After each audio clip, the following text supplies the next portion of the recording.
Bom dia, professor. Professor Carmelo. Satisfação, professor Carmelo José Albanês Bastos Filho, pró-reitor aqui da Pró-Reitoria de Pós-Graduação, Pesquisa e Inovação da Universidade da UPE. Satisfação em tê-lo aqui conosco nessa nossa entrevista, nesse bate-papo, conversando um pouquinho sobre as áreas de pesquisa, né, inovação e pós-graduação. Professor, antes de a gente começar a trabalhar em cima de algumas questões, eu gostaria de lhe colocar à vontade para falar um pouquinho, né, sobre essa sua atividade, né, enquanto pró-reitor, uma atividade que tem um grau de exigência muito grande, né, dentro da universidade. E aí, antes da gente começar a perguntar algumas questões, eu coloco a palavra aí à sua disposição, desde já.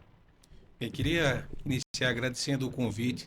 É sempre muito importante a gente ter essa possibilidade de trazer, né, nas diversas mídias as possibilidades de esclarecimento para a comunidade da Universidade de Pernambuco, uma comunidade que hoje tem praticamente 30 mil pessoas envolvidas, né, em diversas unidades, em diversos segmentos, em diversas regiões do estado. Então, poder trazer essas atividades, o planejamento, a uma prestação de conta do que está sendo feito nos últimos um ano e meio, né? Mas também com a perspectiva de futuro é sempre um prazer para a gente e faz parte da nossa estratégia, né, de melhorar essa comunicação e sinergia com os outros setores. Então já começo, professor, agradecendo essa oportunidade.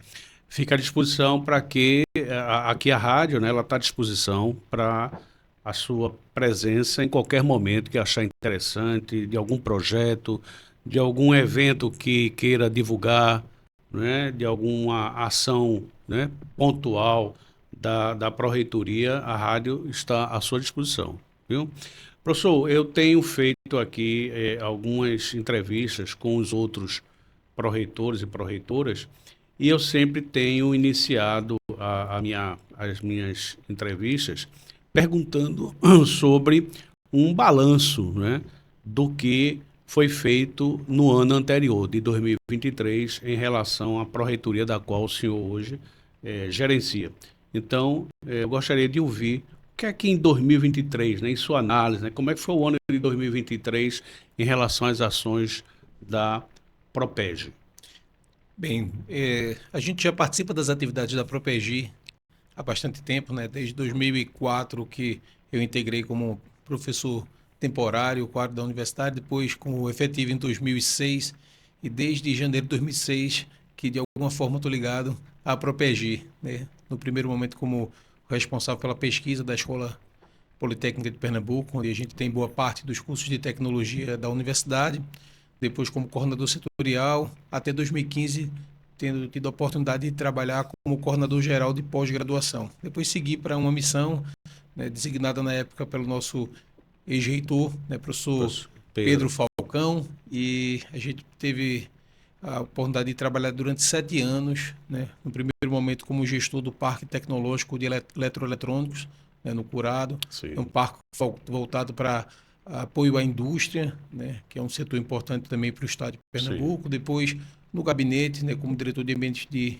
inovação e formação superior, onde a gente teve a oportunidade de criar uma série de programas, uma série de atividades, que inclusive a UPF foi protagonista também em boa parte desses programas. Em 2023, a gente teve a oportunidade de voltar, né, a convite da recém-eleita, então, professora Socorro, socorro. né, para compor a equipe e trazer um pouco dessa experiência que a gente acumulou, né, junto com outros professores da UPE que participaram também dessas ações na Secretaria de Ciência, Tecnologia e Inovação.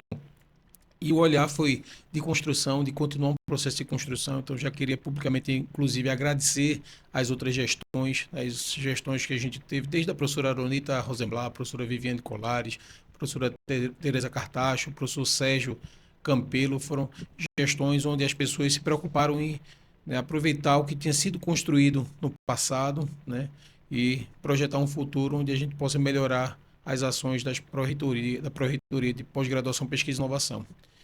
E eu confesso que eu levei um susto quando eu voltei, né? Você já sabia, em nenhum momento eu me afastei completamente da universidade, continuei lecionando, continuei orientando aluno, desenvolvendo projetos, mas não estava na gestão da universidade. Quando eu voltei, tomei um susto depois de 7 anos, como a universidade Cresceu. cresceu, né? como a universidade está presente, acho que nenhuma outra universidade do estado está tão presente em todos os territórios, né? E com aderência territorial tão forte. Então, a gente veio no sentido de fazer um primeiro diagnóstico e a gente teve a oportunidade de conversar com todos os professores envolvidos, com os servidores, né, com os coordenadores setoriais das unidades, para poder entender o diagnóstico. A gente percebeu que, por exemplo, o estrito senso, né, que são os nossos mestrados e doutorados, a gente teve um crescimento muito forte nos últimos anos. Então, só para trazer um dado, em 2006 nós tínhamos um doutorado e 6 mestrados, né? Hoje temos 24 programas de pós-graduação, né? Dos quais 14 têm doutorado. Ótimo. Então, foi uma mudança de paradigma, uma mudança inclusive de qualidade também. Na época, como eu tinha mencionado, 2006, eu uso essa referência exatamente porque foi o ano que eu entrei aqui. Que você entrou, claro. Nós tínhamos uma média, a nota média dos programas por volta de 3, hoje nós temos a nota média passando de 4, ou seja, numa escala de 1 a 7, mas que 6 e 7 já é algo muito especial. Tipicamente a gente busca ter uma média de 5, a gente está buscando esse objetivo, e a gente percebeu que com esse avanço no estrito senso, a gente precisaria criar mecanismos para consolidar o estrito senso, mas precisaria também trabalhar nos outros eixos. Correto. Né? A pesquisa também já vem sendo trabalhada na universidade de uma forma muito forte há alguns anos. Nós temos um programa robusto de iniciação científica, temos um programa que foi instituído na época do magnífico reitor, professor Carlos Calado, de fortalecimento acadêmico, onde várias ações também foram criadas de apoio à pesquisa, e a gente começou a discutir também como poder ampliar esse escopo. E tinham 2 outros eixos que a universidade tem uma série de competências, mas que a gente precisaria estruturar esses setores dentro da pró-reitoria, isso reverberando para as diversas unidades, né? Que é o setor do lato sensu, onde a gente historicamente tem as especializações, nós temos as residências médicas, uniprofissionais e multiprofissionais, mas de uma certa forma a relação ainda com as unidades era uma relação um pouco distante. A gente procurou criar um mecanismo para poder fazer esse processo de aproximação e uma melhor gerência das nossas especializações, MBAs, residências, que tem a ver com essa área de saúde. Aliás, a UPE hoje é quem mais forma, né, em serviço na área de saúde no estado de Pernambuco, e a gente precisa ter muito carinho e atenção com isso. Além disso, a inovação, né, um setor que começou em 2015, né, um setor que é importante, né? Acho que todos devem estar percebendo a importância que a mídia tem dado a essa área, essa temática. Tá? E a gente, né, teve a oportunidade, inclusive em 2015, eu fui o primeiro coordenador geral de inovação, ainda não, sem gratificação, mas foi instituído na época da gestão da professora Tereza Cartacho. Né? Depois o professor Alexandre Maciel nos sucedeu, veio o professor Bruno Carvalho, agora está o professor Djalma. A gente precisava criar algo mais robusto. Então, o primeiro momento foi diagnóstico, e no segundo momento, olhando para essas 4 áreas, dialogando com a Câmara de Pós-Graduação, Pesquisa e Inovação, né, dialogando com os coordenadores setoriais, com as unidades, a gente construiu um planejamento de mais longo prazo. Então, foi criado no ano passado um planejamento de um programa chamado Acelera UPE, um programa temático com 10 subprogramas, onde a gente tenta fortalecer essas 4 áreas que correspondem aos 4 eixos principais que estão sobre a responsabilidade da Propegi, onde a gente tenta consolidar o que já avançou bastante, mas também trazer para o mesmo nível de qualidade os outros eixos que precisam de um pouco mais de atenção, né? Para isso, a gente reformulou todo o funcionamento da Pró-Reitoria, desde a criação de comissões específicas formadas por especialistas na área do lato sensu, do estrito sensu, da pesquisa, da inovação, como também do próprio organograma da Propegi, visando dar apoio a esses subprogramas. Então, acho que o primeiro momento foi esse, de construção de uma nova visão de futuro, né, mais integrada com os anseios da sociedade e do território que a gente vive. Perfeito. Então, a gente trabalhou nesse processo de construção e já começou a colocar algumas dessas atividades em funcionamento. Então, baseado inclusive no trabalho que o professor Sérgio Campelo tinha feito, a gente conseguiu, no eixo do estrito sensu, aprovar, por exemplo, 5 novos doutorados. Desses 14 que eu mencionei, 5 foram aprovados no ano passado, e aí já parabenizar, inclusive, a Coordenação Geral de Pós-Graduação, sob a liderança do professor Bruno Carvalho, que, né, teve essa força de trabalhar junto com essas novas propostas para que a gente pudesse, de fato, fazer com que a gente tivesse mais oportunidades para o povo pernambucano dentro do conceito aí do estrito senso, né, no nível de doutorado. E melhorar ainda mais a questão da própria visibilidade da instituição, né? Perfeito. E perceba, hoje o estrito senso da Universidade de Pernambuco é o estrito senso mais interiorizado. Dos nossos 24 programas, 11 estão no interior do estado.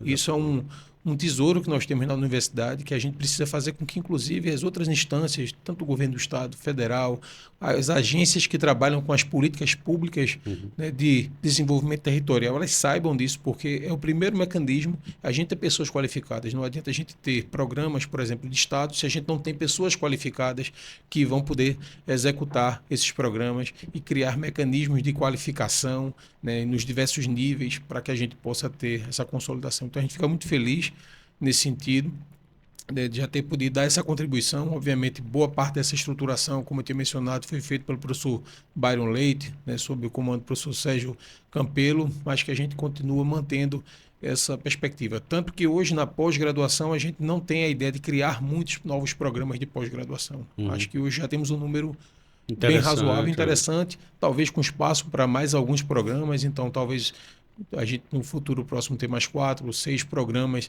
Isso pode ser algo viável, mas que talvez a gente não precise necessariamente fortalecer o que já existe, o que foi implantado agora. Exatamente, né? Consolidar. Acho que essa palavra para a pós-graduação do estrito senso é consolidar. E uma coisa, só lhe interrompendo mais um pouco, uma das coisas que eu acho que é interessante é o fato de que havia sempre uma preocupação muito grande, né? Eu sou de uma época em que as pessoas ainda vinham para a capital para estudar. Com a interiorização do ensino, e a universidade aí ela deu um salto significativo, né? Não só na questão da graduação, mas das especializações, e agora, né, com a implantação dos doutorados. Isso me deixa, mestrado e doutorado, isso me deixa muito feliz em saber que o alunado da região, né, do interior, ele não só tem a possibilidade, a condição de fazer a sua graduação, mas também dá continuidade a uma formação mais ampliada. E, claro, a partir daí, como consequência, uma prestação de serviço melhor, né, para aquela região onde ele reside, né? Perfeito. Inclusive, o nosso planejamento é que isso está em discussão com o próprio governo do estado, né, que a gente possa, inclusive, fortalecer, né, a presença da pós-graduação, seja estrito senso, seja lato sensu, né, em todas as unidades, ou seja, em todas as mesorregiões do estado. Que a gente entende que isso gera desenvolvimento econômico nos territórios, né? Eu acho que esse é o movimento que a gente precisa fazer. Inclusive, hoje tem uma discussão muito forte em âmbito nacional. A gente tem participado do Fórum Nacional de Pró-Reitores. Atualmente, inclusive, estou como secretário executivo do Fórum Nacional de Pró-Reitores de Pós-Graduação e Pesquisa. Ótimo. E a discussão que tem sido feita é essa: se existe esse aumento de demanda. Algumas universidades mais consolidadas do sudeste do país têm mencionado que existe uma diminuição da procura, mas eu acho que talvez o que esteja acontecendo, eu coloquei isso inclusive em discussão no fórum, é que a gente está começando a ter um outro comportamento, né? Um comportamento onde a gente não precisa necessariamente ter as pessoas se movendo de onde as pessoas nasceram, onde as pessoas têm os seus laços familiares, seus laços de amizade para poder estudar em São Paulo e Rio de Janeiro, como era 50 anos atrás. Pois é.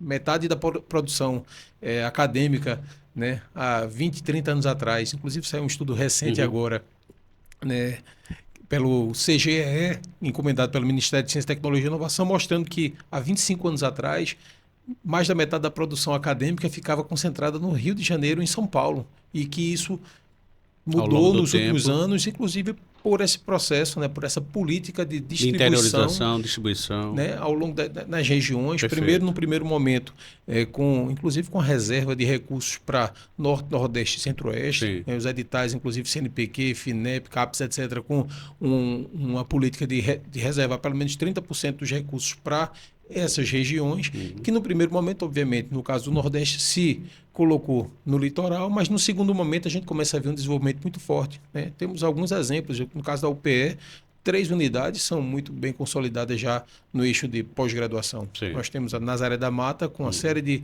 novos cursos, nível de mestrado e doutorado. Nós temos Garanhuns, Petrolina se destacando com pesquisadores com produção relevante, né? Inclusive no âmbito nacional, né? Internacional, e que a gente percebe que, de fato, você começa a ter essas oportunidades nas cidades que, no primeiro momento, as pessoas precisavam fazer esse tipo de Consequência movimentação. natural, né?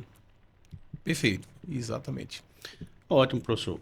Já que houve uma pequena introdução já em relação ao ano de 2023, para 2024, né? Qual é o planejamento da Pró-Reitoria, né, em relação às ações, né? Algumas, claro, que vão dar continuidade, a algumas que o senhor já relatou agora, e as que serão implantadas. O que é que existe de novidade para 24, que já vem sendo colocado e que provavelmente será incorporado algo mais novo, digamos assim? Perfeito.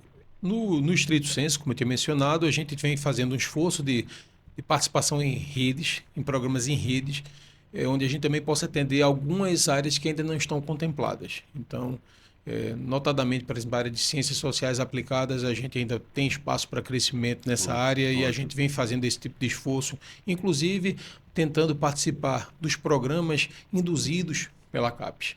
Né? Nos outros eixos, quando a gente olha, por exemplo, para o eixo de pesquisa, foi feito um processo de estruturação o ano passado, né, dos grupos de pesquisa. O professor Alexandre Maciel tem feito um trabalho excelente nesse sentido de reorganizar os grupos de pesquisa, verificar quais são os grupos de pesquisa que são atípicos, induzir atividades para os grupos de pesquisa, melhorar o processo de fomento, ou seja, antigamente o fomento era dado para os pesquisadores, e a gente entende que o pesquisador ele é muito importante no processo, mas que são as instituições que nós temos internas dentro da universidade que podem promover uma maior sinergia entre os pesquisadores, uma maior sinergia entre as unidades. Então, foi feito um processo de reorganização, inclusive do fomento, né, em 2023, e está sendo trabalhado agora de forma mais intensa em 2024 para que o fomento para de apoio à pesquisa seja dado para os programas de pós-graduação, esses fomentos sejam dados para os grupos de pesquisa, porque aí assim a gente fortalece a pesquisa.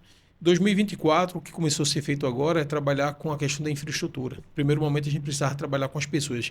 Eu sempre acho que as pessoas são mais importantes do que as infraestruturas. Tá? Então, a gente começou pelas pessoas. Sem dúvida. Né? No segundo momento, a gente disse, olha, uma vez que a gente já tem um primeiro passo dado, né, com a estruturação das pessoas, e aí no eixo de pesquisa tem a ver com os grupos de pesquisa, a gente partiu para trabalhar com os laboratórios. Então, foi feito um diagnóstico, inclusive apresentado na última reunião do nosso Conselho de Ensino, Pesquisa e Extensão, né, agora recentemente, na semana passada, final de maio, mostrando o diagnóstico dos grupos de pesquisa, mostrando que a gente tem algumas unidades que têm bastante, um número bem significativo de grupos de pesquisa, mas que tem algumas unidades que a gente precisa talvez induzir e reforçar essa questão dos grupos de pesquisa, também incentivar as atividades dos grupos de pesquisa, porque não adianta somente também a gente ter a Constituição e o registro, obviamente isso é importantíssimo, junto ao CNPq, que é o nosso órgão máximo no Brasil, que regula todas as atividades e que cadastra os grupos de pesquisa, mas quem precisa ter cada vez mais atividades, mais eventos, mais sinergia, mais colaboração entre os docentes, servidores e alunos da universidade. E a gente está trabalhando, foi instituído um grupo de trabalho que terminou com suas atividades, né, na semana passada também, foi mostrado o relatório do que foi feito, e a gente agora está trabalhando com a resolução para que a gente possa disciplinar as atividades dos grupos de pesquisa, dos laboratórios multiusuários, dos laboratórios de pesquisa, dos laboratórios de pesquisa, extensão e pesquisa e ensino. Porque, inclusive, hoje a gente tem algumas outras oportunidades que são relevantes do ponto de vista nacional e estadual. Por exemplo, a FACEP hoje tem um edital aberto para laboratórios multiusuários, que pode ser uma boa oportunidade para a gente melhorar a infraestrutura de pesquisa na nossa universidade. A gente sabe que melhorou muito nos últimos anos, mas que ainda tem um espaço enorme para que a gente possa, de fato, consolidar, principalmente nas pesquisas que exigem equipamentos mais caros. Então, a gente tem feito um esforço de tentar identificar quais são essas necessidades, também criar processos de nucleação para que a gente possa, de fato, construir esses laboratórios que são multiusuários, e aí também aproveitar para deixar a mensagem de que laboratórios multiusuários não são laboratórios onde 2 ou 3 professores eles cooperam. Laboratórios multiusuários são infraestruturas que elas são compartilhadas, tipicamente de mais alto custo, tem sistema de agendamento e que a gente quer fazer com que essas infraestruturas elas possam ser profissionalizadas e possam ser melhor geridas, né, sem depender tanto, né, do tempo dos nossos pesquisadores. Deixar o pesquisador fazer o que ele sabe fazer de melhor, que é pesquisa. E a gente conseguir, de fato, ter essas infraestruturas funcionando sem deixar os nossos pesquisadores estressados quando, por exemplo, quebra um ar-condicionado e o pesquisador tem que ficar o tempo inteiro preocupado de como vai resolver essas questões de infraestrutura. Então, é um movimento nesse sentido para que no futuro a gente possa ter essas infraestruturas mais consolidadas e ter mais apoio para a pesquisa. No eixo do Lato Senso, o que nós fizemos ano passado, a gente começou a fazer, no primeiro momento, um levantamento, né, dos programas, dos nossos cursos de Lato Senso que nós temos, né, do que está funcionando, do que não está funcionando, do que está com vigência adequada, o que não estava em vigência adequada, como eles estão distribuídos no território, né, atendendo às necessidades territoriais. A gente vê ainda que existem uma série de possibilidades de futuro, né, inclusive de cursos de especialização, MBA, residências que a gente tem em uma determinada região e que podem atender outra região. Atendendo os APLs, né? Exatamente. Não somente os APLs, mas, por exemplo, demandas públicas. Sim. Quando a gente fala de saúde, a gente fala de educação. A gente tem dialogado bastante, por exemplo, com a Secretaria de Educação e outras secretarias de Estado. Perfeito. E tentar fazer com que essas ações elas fiquem de forma mais transversal para todo o Estado.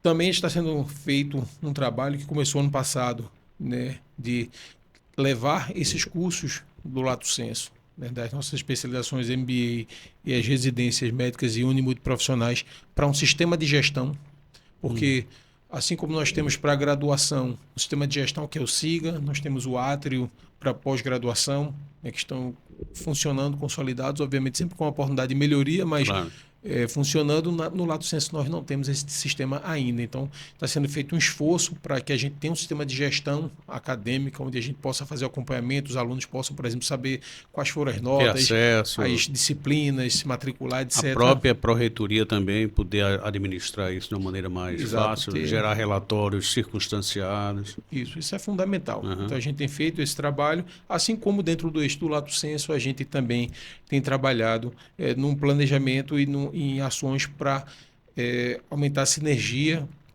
com as residências, principalmente com as residências médicas e unimultiprofissionais, né?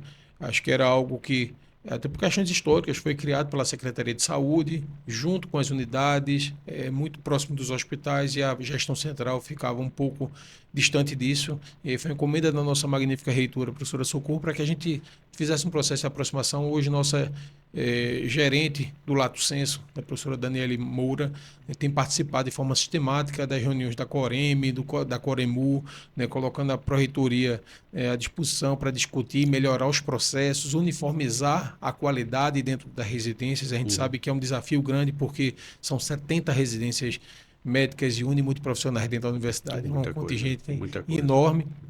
E que a gente sabe que umas são mais bem estruturadas e umas são menos estruturadas. A gente precisa, na verdade, ter um padrão de qualidade que possa assegurar, né, que quando a pessoa falar que é residente da Universidade de Pernambuco, todo mundo saber que todas as residências são de excelente qualidade, e esse é o nosso objetivo. Então, a professora Daniele tem feito esse trabalho, né, junto a esses órgãos, e a gente espera poder também avançar bastante a partir de uma série de ações, né, junto às residências. Tanto que a gente pretende, num futuro próximo, criar, inclusive, uma divisão especial só para trabalhar com essa parte de residências médicas multi e uniprofissionais. Bom. Que bom, professor. Muita coisa, viu? Aí a UPE, o senhor em algum momento já fez essa referência, eu só vou reforçar, e isso é fato, né? A UPE tem se destacado, né, no cenário nacional, né, internacional. A gente percebe isso a partir de algumas matérias, a partir de algumas discussões que vêm sendo travadas aí em diferentes fóruns, e até mesmo pelos próprios resultados que a universidade vem trazendo. Então, dentro desse destaque nacional, internacional nesses últimos anos, e tem colocado a universidade, né, em posição de destaque no campo do ensino e da pesquisa. No campo da pesquisa, né, em que áreas a universidade tem se destacado mais? E aí eu vou abrir apenas um parêntese para para fazer uma observação. Essa semana eu estava ouvindo uma matéria muito interessante, a gente está vivenciando, né, tomando conhecimento dessa questão que está ocorrendo no Rio Grande do Sul, com as enchentes e tudo mais. E já existe, a gente sabe que tem estudos no Brasil, fora do Brasil também, falando a respeito de regiões, de cidades que sofrem com esse problema. E São Paulo, me parece, que já vem desenvolvendo um estudo nesse sentido para evitar grandes enchentes. É apenas um parêntese aí em relação a essa nossa questão. A pergunta está muito centrada na questão da pesquisa, mas direcionada para a realidade da população como um todo, não é? A gente sabe que muitas vezes existem pesquisas que podem ter até um determinado tipo de fundamento, mas ela não está diretamente voltada para a população, não é? Quer seja a população local, quer seja a população em uma determinada área, em determinada região. Como é que a pesquisa na UPE está sendo desenvolvida, não é? E que está dando esse destaque nacional, internacional? Perfeito. Veja, a gente primeiro tem que entender como funciona essa cadeia de ciência, tecnologia e inovação. Então, às vezes a gente escuta algumas críticas que, obviamente, a gente precisa ouvir a crítica e refletir sobre, mas que a gente precisa entender também como funciona todo o processo. O Brasil tomou uma decisão, né, nos anos 60 e 70, de constituir um sistema de ciência e tecnologia nacional robusto, mas que começou pelas ciências básicas. Então, é natural que a gente tivesse um amadurecimento num primeiro momento das ciências básicas. Então, você vê que, por exemplo, o Brasil se destaca na física, na química, na biologia, Perfeito. etc. E é importante a gente ter essa base muito bem fundamentada para que a gente possa construir os próximos passos. Tanto é que hoje essa política pode ser considerada uma política de um sucesso absoluto, porque hoje o Brasil é o 10º maior produtor de ciência do mundo, segundo os últimos estudos que foram lançados na semana, acho que é retrasada. Tá? O pessoal da CAPES divulgou nas redes sociais, mostrando do Brasil, que o Brasil se destaca, ou seja, por volta de 200 nações, o Brasil se destaca como sendo a 10ª. Então, o nosso problema não é esse. Ao mesmo tempo, a gente precisa ter uma base boa na área de ciência, inclusive entendendo que todo esse fluxo de ciência e tecnologia, inclusive tem uma escala da NASA, que a gente chama a escala de maturidade tecnológica, chamada TRL, que mostra que a gente tem desde o nível 1, onde você tem o processo de concepção e as primeiras ideias, geração de hipóteses, etc., até o produto estando funcionando em escala no mercado, algo que possa, né, de fato, agregar valor à sociedade. E aí, como eu tinha mencionado, no passado, o Brasil como um todo focou muito nos primeiros níveis dessa escala, vamos dizer assim, a parte mais de ciência básica. E, obviamente, a gente não pode abandonar isso. Então, a gente tem feito esforço, inclusive, de nucleação desses grupos de pesquisa, melhoria da infraestrutura, mas sempre tentando trazer, né, para o escopo da universidade a possibilidade de a gente sempre subir nessa escala, né, gerando consequências, né, seja nas áreas que a gente já tem um pouco mais de maturidade. Então, por exemplo, hoje a gente tem alguma maturidade alta na área de saúde, né, de medicina, biotecnologia, biologia. Temos também muita pesquisa de qualidade na área de educação, até pela própria característica, a formação. As nossas 3 primeiras unidades do interior, elas tinham essa formação de professor, né? Exatamente, esse caráter de formação de professores, essa missão. Hoje elas já começam a diversificar suas atividades, né? Quando a gente vai para a área de gestão, a gente tem nossa faculdade, né, de Ciências da Administração e Direito, a FECAP, com uma história belíssima de 60 anos, outra de 60 anos, mas que agora a gente já começa a ter cursos de administração, por exemplo. Na Mata Sul, né, em Palmares, a gente já tem curso de administração em Salgueiro. Nós temos curso de sistema de informação, que pode ser entendido uma interface entre administração e tecnologia em Caruaru, né? Então a gente começa a ter essas novas possibilidades e começa a perceber que, inclusive, a gente começa a ter também pesquisa de qualidade sendo feita, por exemplo, no programa de pós-graduação em gestão de desenvolvimento local sustentável, que fica albergado na FICAP, mas que também tem participação de docentes de outras unidades. Muito bom, sinal. Veja que a gente conseguiu construir na área de tecnologia, a gente tem 3 programas na área de engenharia, que são hoje referências, e que o que se produz de ciência básica é bastante relevante. Mas a gente tem tentado sempre também induzir, né, que essa ciência básica, ela transborde e vá para a ciência aplicada. Certo. E aí tem um papel também de interface com a inovação, porque quando a gente trabalha com esse novo eixo da inovação, é um eixo que hoje está em voga, a gente acaba também trazendo os desafios que podem fazer com que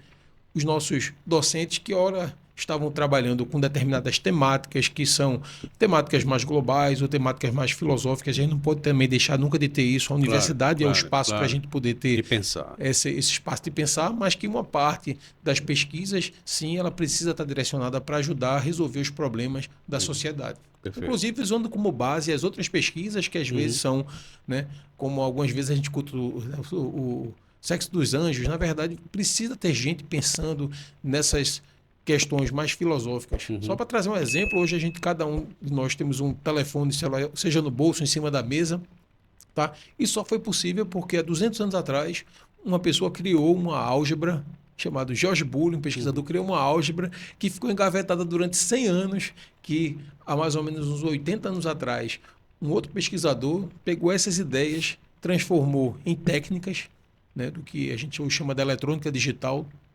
propiciou que a gente pudesse ter eletrônica digital, e por causa disso hoje a gente tem, né, computadores, celulares, televisores modernos, etc. Se a gente não tivesse a pessoa pensando isso lá no passado, né, a gente não poderia ter o que nós temos hoje. Então, é importante a gente saber que a gente tem várias etapas, todas as etapas são importantes e temos que ser fortes em todas as etapas. O que no passado a gente falhava um pouco era nas políticas institucionais para que a gente pudesse promover essas TRLs mais altas, que é o que a gente está tentando trabalhar agora, inclusive no eixo da inovação.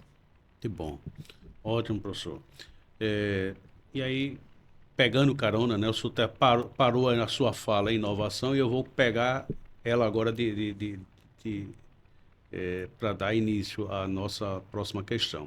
Então, a inovação, né, hoje, né, é a palavra de ordem, né, tanto nas organizações públicas, privadas. De que forma a UPE vem desenvolvendo ações de inovação em diferentes ambientes? Na engenharia, na medicina, na administração, na biologia, enfim, todas as outras áreas. Eu sei que o senhor já fez uma menção aí rapidamente, mas aí, como é uma área muito, muito importante e necessária, né? A gente fala hoje em inovação, a gente só associa inovação a algo físico, né? A algo novo, né? Que você está criando. Mas, na verdade, você tem inovação de processos, né? Você tem inovação em diversos outros ambientes. Como é que a UPE está atuando, né, nessa questão da inovação em diferentes ambientes? Bem, primeiro, acho que esse esclarecimento que o senhor fez em relação à inovação é muito importante, né? A gente, na verdade, quando olha para a questão da inovação, né, existem pelo menos 5, de acordo com as taxonomias, pelo menos 5 tipos de categoria de inovação, inclusive inovação social, que trata dessas questões que estão relacionadas com o bem-estar da população e os problemas que a população enfrenta no dia a dia. Tá? Mas trazendo para o contexto da UPE, é importante a gente historiar para que as pessoas possam ficar cientes, né, que é um processo que a gente tem avançado muito rapidamente, tem se destacado, como o senhor colocou. Mas em 2015 foi a primeira oportunidade onde a gente teve a oportunidade de criar uma primeira instância dentro da universidade, porque até então não havia nenhuma menção dentro da universidade de inovação. Então a gente gerou uma coordenação geral de inovação para que a gente pudesse começar a discutir essas ideias. Perfeito. Isso acabou resultando, e perceba que a gente não tem nem 10 anos desse marco, né? A gente ainda vai completar 10 anos desse marco. Né? Resultando em 2018 com a inauguração do Instituto de Inovação Tecnológica. Um projeto que tinha surgido ainda, me lembro bem, na gestão da professora Viviane Colares, né? Ainda quando a Propeg ainda era no outro prédio, né? Com a participação de alguns docentes que ainda são hoje docentes da casa. Né? Me lembro bem, professor Mauro, professor Fernando Buarque, professor Viviane Colares, professor Alexandre Guzmão, Belmiro, da FOP, uma série de pessoas, né, que também vem remando há muito tempo em prol da universidade e que o objetivo era a gente ter um espaço para inovação. Obviamente, no momento, e aí não era uma questão somente da nossa universidade, mas no momento o Brasil sempre olhava para a inovação, tipo, olha, eu vou montar uma infraestrutura para fazer inovação. E, obviamente, a gente precisa de infraestruturas. Claro. Tanto é que a gente agora tem, né, está montando 10 ambientes de inovação na universidade espalhados nas diversas unidades. Né? 4 já foram inaugurados, a gente tem também 6 ambientes para serem inaugurados. Eu espero que a gente consiga fazer isso durante 2024.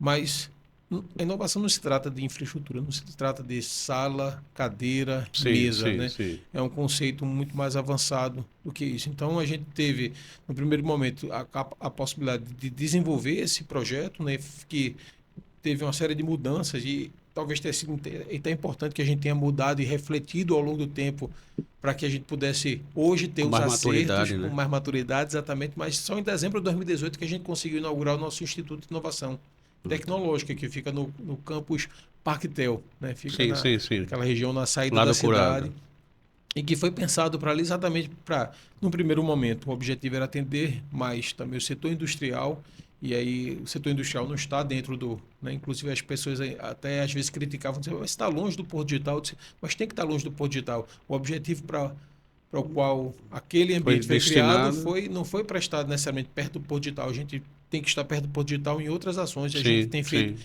esse processo de aproximação, inclusive tem uma boa relação com o Porto Digital. Mas o objetivo era exatamente que a gente pudesse ter esse processo de desenvolvimento das parcerias com o setor industrial, com o setor do agronegócio, da agricultura familiar, no segundo momento. Né? E isso, de uma certa forma, deu certo. Né? Hoje, a gente já está preparando, inclusive, um BI, né? Um painel onde a gente possa mostrar os dados, né, do que tem acontecido na inovação, e eu mesmo me surpreendi quando eu vi que nos últimos 5 anos a gente trabalhou com mais de 100 entidades na área de inovação. Puxa, A maior parte dessas entidades são indústrias. Né? E ótimo. hoje essas indústrias elas já conhecem a UPE como Uma um parceira. ator importante nessa área. Né? Então, isso começou mais fortemente em 2018. Me lembro que o professor Alexandre Maciel era o coordenador geral de inovação.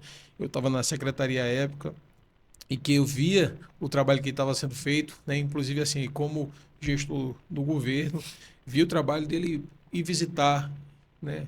Empresa por empresa, entidade por entidade, mostrando a universidade, mostrando essas novas possibilidades e que hoje, de uma certa forma, gera uma sinergia fantástica. A gente tem uma série de alunos e ex-alunos da pós-graduação, né? Uhum. Que são exatamente oriundos dessas empresas onde a gente começou um relacionamento lá atrás. Desde Stellantis, né, que tem uma planta gigante aqui da Jeep, como Sim. empresas de pequeno porte, startups que os alunos, né, se dedicam a vir continuar o processo de formação continuada para que possam desenvolver a ciência e tecnologia que é necessária para os seus produtos. Então, houve esse processo de maturação na área, principalmente no primeiro momento, acho, de tecnologia, até pela natureza desse tipo de ação que tinha sido colocado, mas que depois se expandiu para outras áreas. Né? Então, a gestão, e aí eu tive a oportunidade de vivenciar como o nosso programa, o GDLS, né, o de Gestão de Desenvolvimento Local Sustentável, ele amadureceu ao longo do tempo. Né? Era um programa que tinha um projeto muito bonito, mas que muitas vezes a gente tinha uma certa dificuldade de ter essa sinergia. Então, por exemplo, o GDLS começou a trabalhar com órgãos governamentais, ou agências de promoção de desenvolvimento territorial, como a Sudene, por exemplo. Uhum. Então, a gente teve a oportunidade de criar essa sinergia, inclusive na Secti, com o GDLS, trazendo um programa como o PE 4.0 para trabalhar com a gestão dentro da indústria 4.0. Ah, ótimo, Já é certo. outro tipo de visão, não a visão necessariamente somente da tecnologia, mas da Uhum. visão de como você pode trazer novos mecanismos de gestão mais Sim, modernos, sim. etc. E hoje, por exemplo, o GDLS, com esse programa e outros diversos programas que têm sido desenvolvidos, tem uma, uma visão, né, um local de destaque dentro da sociedade, inclusive sendo chamado, né, para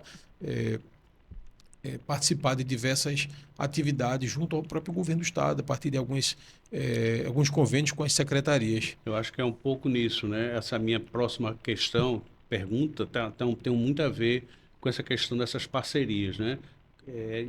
Quais são que parcerias, né, a universidade vem desenvolvendo, por exemplo, com Porto Digital, com o Sebrae, com o MCTI, Secretaria de Ciência e Tecnologia, nesse campo da inovação. Acho que o senhor já deu aí um pontapé, Isso. né? Na Pode até verdade, reforçar mais ainda.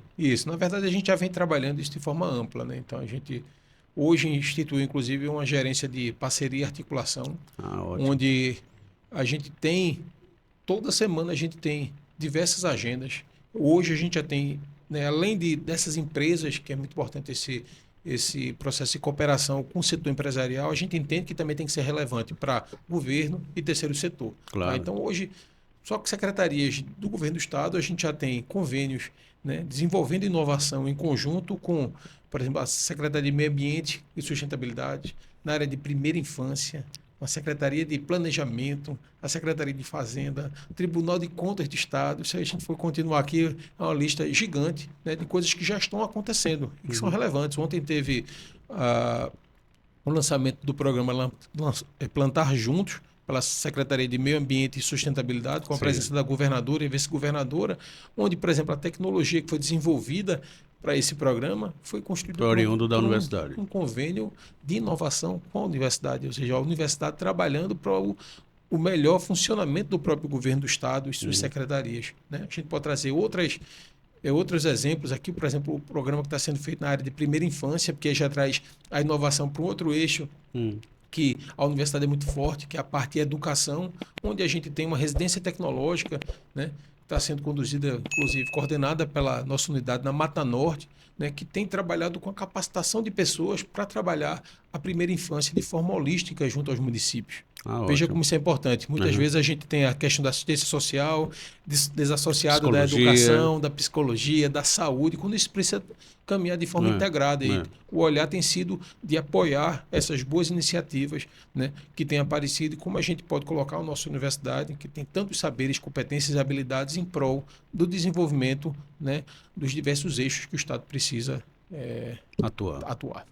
Perfeito. Professor, para a gente finalizar aqui a nossa entrevista de hoje, está sendo extremamente proveitosa, essa é uma área que eu gosto muito e atuo nela também, de inovação, mas aí eu queria saber um pouquinho sobre um programa, né, em que a universidade está envolvida, chama-se Programa Cientista Arretado. O que é isso? Como é que isso vai funcionar? Qual é o papel da universidade? Perfeito. A gente já vem trabalhando com essa questão de como apoiar, veja, até o que eu tinha colocado na questão anterior, sobre essa relação, né? Além da relação com as empresas, né, com o governo, com as diversas entidades, a gente precisa pensar em como é que a gente pode, de fato, ajudar a resolver problemas históricos, né?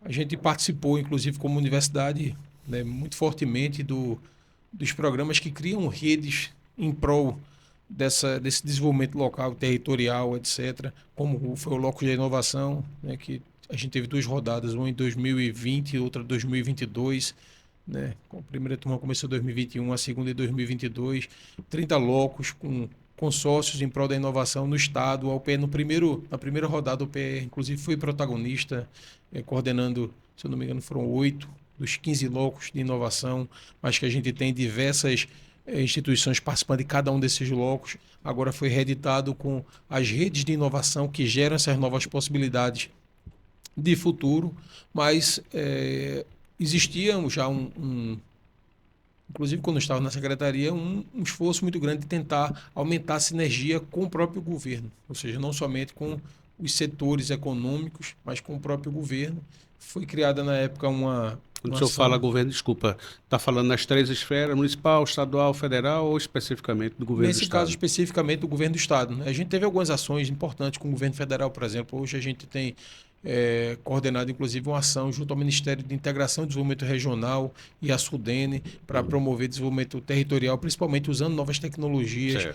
Uma série de atividades aconteceram por causa disso, desde o PE 4.0 e ENE 4.0 para a indústria, como o Agro 4.0, que foi capitaneado pela equipe lá de Petrolina, a liderança do professor Claudemiro, o diretor Tarcísio.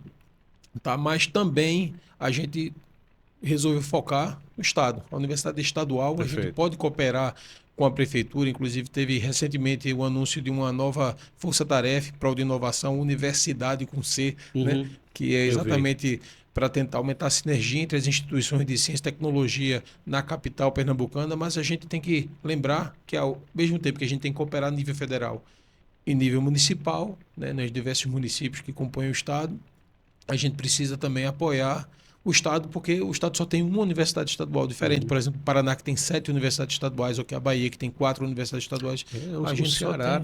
O Ceará tem 3 universidades estaduais, a UES, a UVA e a URCA, né?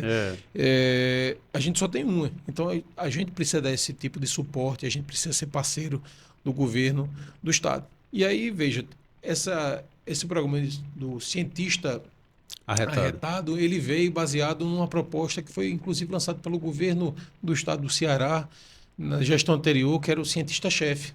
E a ideia de você criar equipes, né, das universidades apoiando projetos de inovação dentro do governo do estado. Então foi lançado recentemente um programa que vai contar com durante esses próximos 2 anos e meio, um aporte de por volta de 10 milhões de reais, acho que 10 milhões e 500 mil reais, né?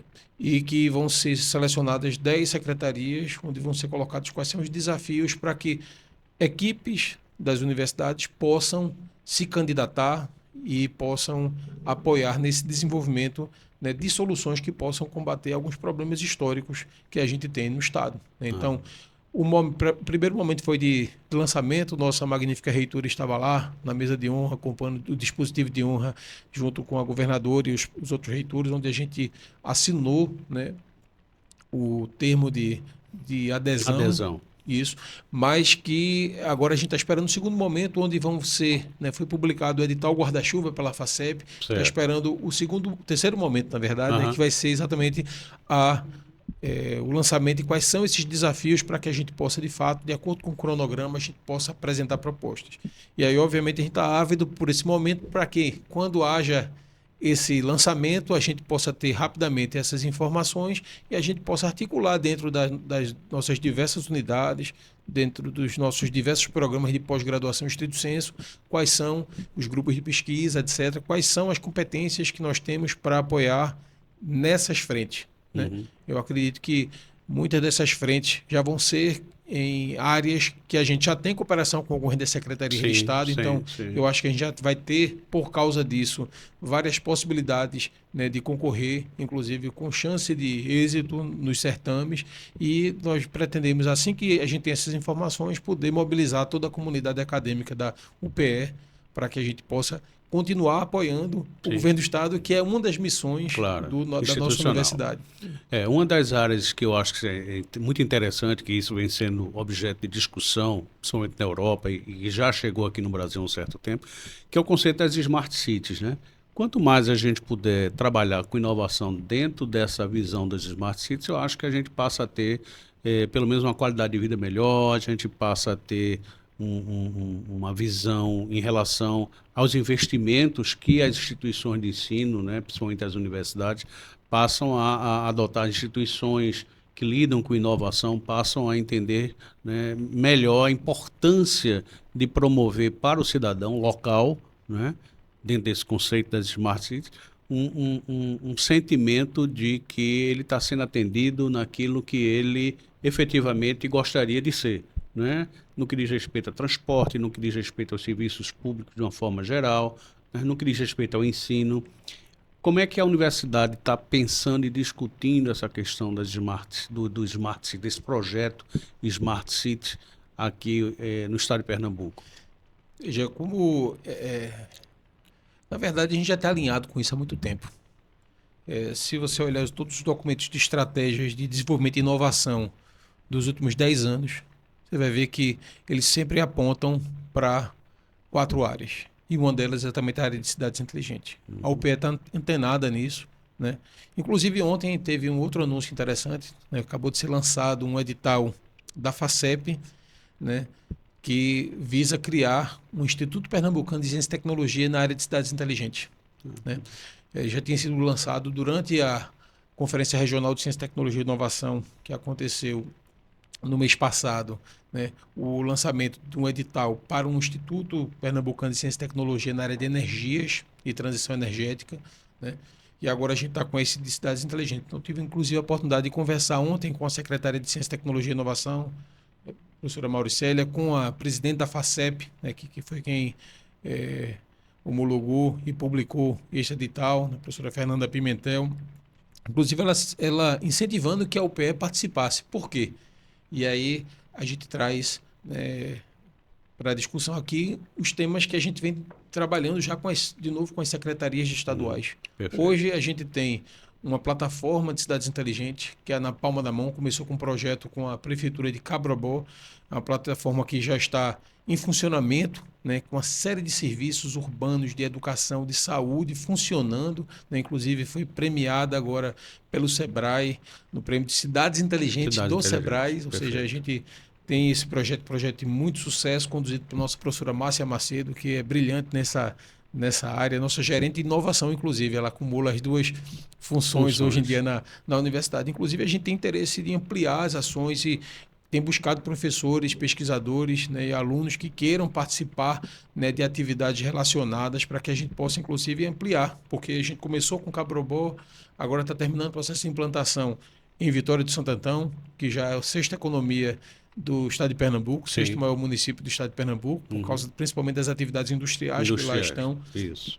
Temos já convênio fechado com Tacaratu, temos mais 3 que estão sendo viabilizados agora, já não vou anunciar porque a gente ainda não assinou, mas muito em breve a gente vai anunciar, mas pelo menos mais 2 ou 3 municípios que vão aderir à plataforma. Então, na prática, e eu tenho dito isso, é a plataforma que eu vejo junto com o Conecta Recife, que também são pessoas que têm trabalhado nessa área, que tem uma plataforma incrível também, um pouco diferente da nossa, mas com outra pegada e outras possibilidades, até pela dimensão que Recife tem, né?